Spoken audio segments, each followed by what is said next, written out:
சரியான நேரம், சரியான முடிவு, சரியான பலன். நெப்போலியன் என்கிற ஒரு மகாவீரன் இருந்தான் இல்லையா, மாவீரன். அவன் என்ன செய்கிறான்னா, குதிரையில் பாஞ்சு போயிட்டு இருக்கிறான்.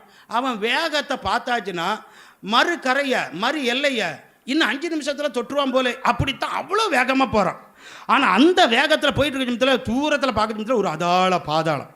இப்போ இவன் போகிற வேகத்தில் இவன் இந்த குதிரையை நிறுத்தினாலும் கட்டாயம் எங்கே தான் போய் விழுவான்? பாதாளத்தில் தான் விழுவான். அதனால் இவன் என்ன செய்கிறான் தெரியுமா? இவன் இந்த குதிரையை இன்னும் அதிகமாக என்ன செய்யறான்? வேகத்தை கூட்டுகிறான். வேகத்தை கூட்டி இவன் எதை பார்க்குறான் தெரியுமா? பாதாளத்தை பார்க்கல, பாதாளத்தின் மறுகரையை பார்க்குறான்.